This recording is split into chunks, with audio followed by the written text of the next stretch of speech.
ज़रा सोचिए, आप एक ट्रेन में सफ़र कर रहे हैं। घड़ी रात के 11 बजा रही है। बाहर का नज़ारा काले साए में डूबा हुआ है। ट्रेन धीरे धीरे जंगलों के बीच बने एक वीरान स्टेशन पर रुकती है। चारों ओर सन्नाटा पसरा है। हवा ठंडी और तेज हो चुकी है। अचानक आप खिड़की के बाहर देखते हैं और आपकी रूह कांप जाती है।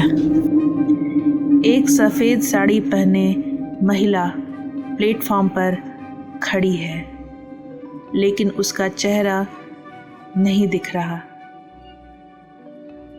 ट्रेन की सीटी गूंजती है और जब आप दोबारा देखते हैं तो वह औरत हवा में ऊपर उठने लगती है।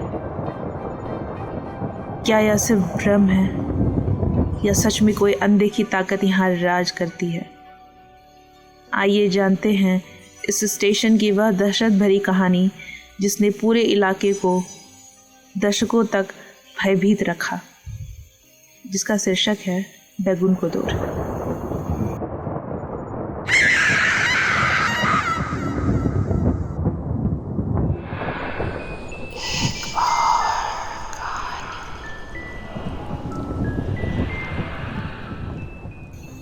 नमस्कार दोस्तों, मैं नीलिमा स्वागत करती हूँ आपका अपने YouTube चैनल एक और कहानी में।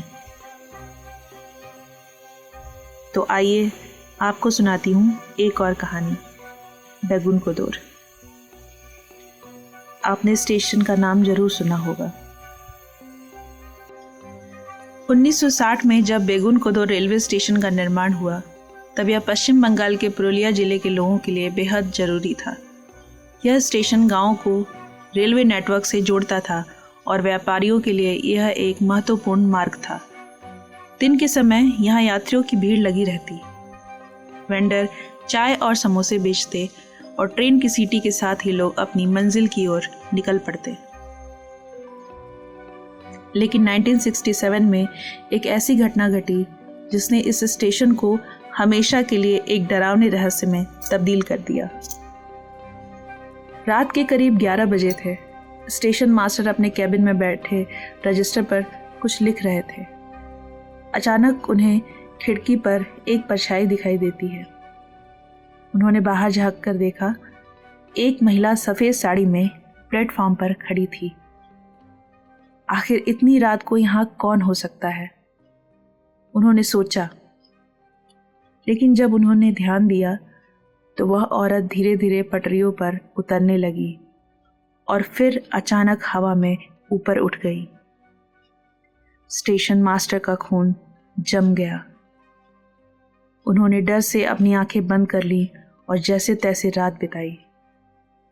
सुबह उन्होंने सहकर्मियों को इस घटना के बारे में बताया, लेकिन सबने इसे एक मनगढ़ंत कहानी समझकर टाल दिया।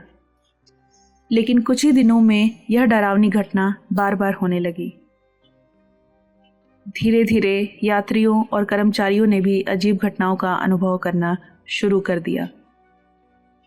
कुछ लोगों ने ट्रेन की खिड़की से सफ़ेद साड़ी पहने औरत को देखा, लेकिन जब ट्रेन आगे बढ़ी तो वह अचानक गायब हो गई।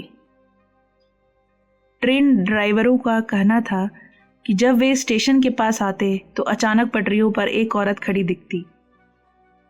जैसे ही ट्रेन करीब पहुंचती, वह धुएं में बदल जाती। रेलवे कर्मचारी रात की ड्यूटी करने से डरने लगे। कईयों ने तो नौकरी छोड़ दी और धीरे धीरे स्टेशन वीरान होता चला गया। 1967 में रेलवे ने इस स्टेशन को पूरी तरह बंद करने का फैसला कर लिया। 42 साल तक यह स्टेशन पूरी तरह सुनसान रहा। प्लेटफॉर्म पर घास उग गई। स्टेशन की इमारत जर्जर हो गई। रेलवे ट्रैक के पास झाड़ियां उगने लगी। रात होते ही पूरा इलाका एक खौफनाक वीराने में बदल जाता। कोई भी इस रास्ते से गुजरने की हिम्मत नहीं करता था। गांव के लोग शाम होते ही घर लौट आते, क्योंकि जो इस स्टेशन के करीब गया वह या तो बीमार हो गया या फिर हमेशा के लिए गायब हो गया। बेगुन कोदोर रेलवे स्टेशन के बंद होने से आसपास के गांवों पर गहरा प्रभाव पड़ा। लोगों को मजबूरी में दूर के स्टेशनों तक जाना पड़ता। व्यापारियों और किसानों को अपना सामान बेचने में कठिनाई होने लगी।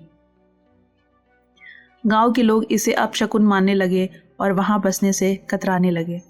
स्टेशन के पास कई घरों को छोड़ दिया गया, जिससे यह इलाका और भी डरावना लगने लगा।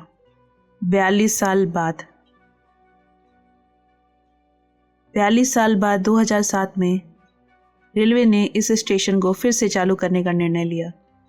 स्टेशन की मरम्मत की गई, ट्रेनें फिर से यहाँ से गुजरने लगीं, लेकिन डर खत्म नहीं हुआ।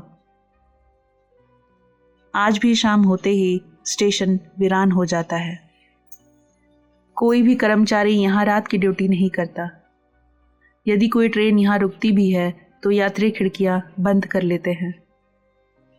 गांव के लोग आज भी शाम 5:30 बजे के बाद इस रास्ते से गुजरने से डरते हैं। यह सवाल आज भी अनसुलझा है।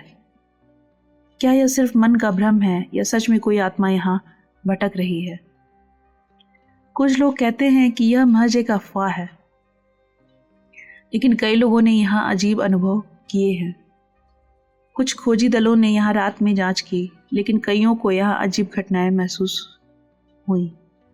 यहाँ के स्थानीय लोग आज भी सफ़ेद साड़ी वाली उस महिला के बारे में बातें करते हैं। कुछ का मानना है कि यहाँ कोई पुरानी आत्मा फंसी हुई है जो अब भी स्टेशन पर भटकती रही है। दोस्तों, अगर आप यहाँ जाएं तो सावधान रहें। अगर आप भी रहस्यमयी जगहों को एक्सप्लोर करने का शौक रखते हैं तो बेगुन कोदोर रेलवे स्टेशन ज़रूर जाएं, लेकिन ध्यान रखें, अगर आपको कोई वहाँ सफ़ेद साड़ी में खड़ा दिखे तो मुड़ कर ना देखें, क्योंकि हो सकता है वह कोई इंसान ना हो। तो दोस्तों, कैसी लगी आपको ये कहानी? हमें कमेंट सेक्शन में ज़रूर बताइएगा। तब तक के लिए अपना ध्यान रखिए और मिलते हैं हम अपनी अगली कहानी में। तब तक के लिए जय हिंद।